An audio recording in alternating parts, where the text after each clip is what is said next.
Shalom, shalom. I am doing the second part of the video today. Our technical difficulties cut out a chunk of our learning, so I am home. I'm obviously wearing something different, and I am trying to prepare for Shabbat. And with 5 kids and a messy house, there's just a lot of prayers needed. Let's put it that way. So, where we had left off was basically, I'm just going to pick up. We ended on that beautiful teaching from Rabbi Shlomo Katz about planting now for Pesach. We have 3 weeks, basically, to do that. So it starts right here in this earth of every day, in the ground, in the soil of everyday life. I guess it's easy when you're sitting at a table with your friends, studying the Torah without any responsibilities or interruptions. It's very easy to feel wonderful and close to God at that moment, but I guess the hard part is to do that in the soil of your everyday, day-to-day moments. So the absence of the Torah would imply the absence of the universe, for herein we find the explanation of creation, and from there the purpose of creation. With the Torah comes the divine blessing of an ordered creation. Without it, there's danger of a return to the abyss of cosmic confusion.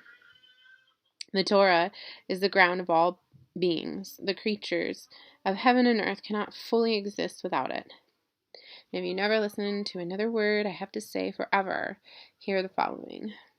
When one gives a gift of love to another, part of the giver is given with the gift.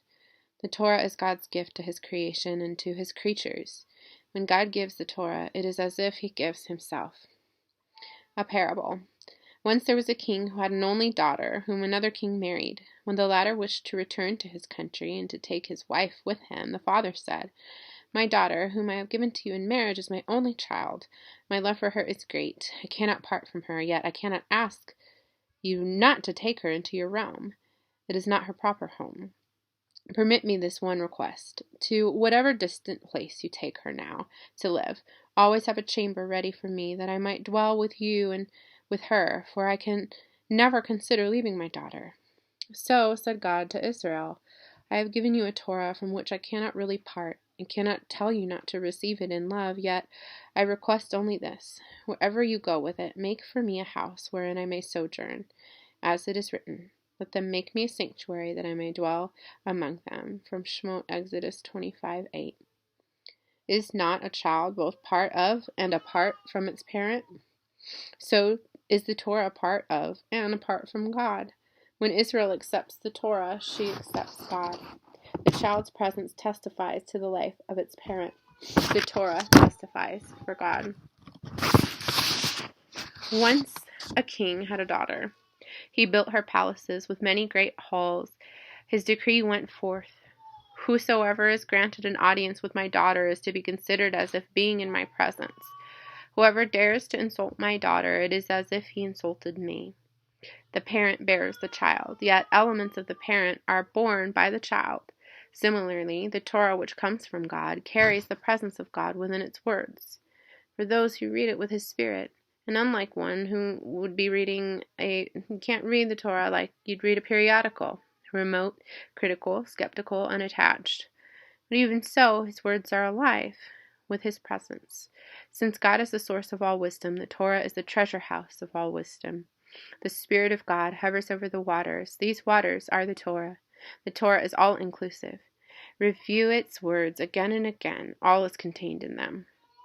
The child has qualities of the parent. Like God, the Torah transcends time and space. It is an element of heaven which was put on the earth. It is eternity perceived through the given moment. And that's from God, Torah and Israel by Avraham Yehoshua Heskel. There are so many things that always intrigue me every year about this week's parsha, Ki Tisa, which means when you take.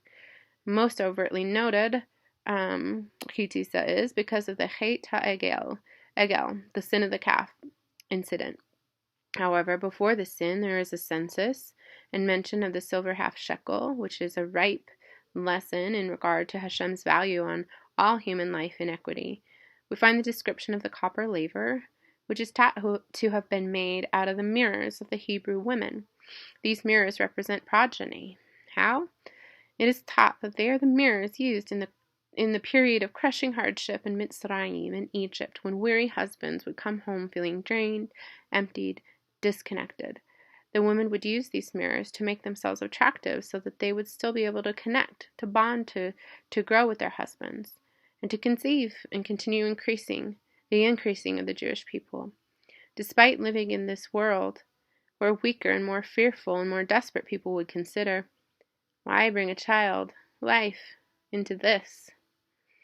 Shemot, Exodus 30:17. Then the Lord spoke to Moshe, saying, You shall also make a laver of bronze, with its base of bronze, for washing, and you shall put it between the tent of meeting and the altar, and you shall put water in it.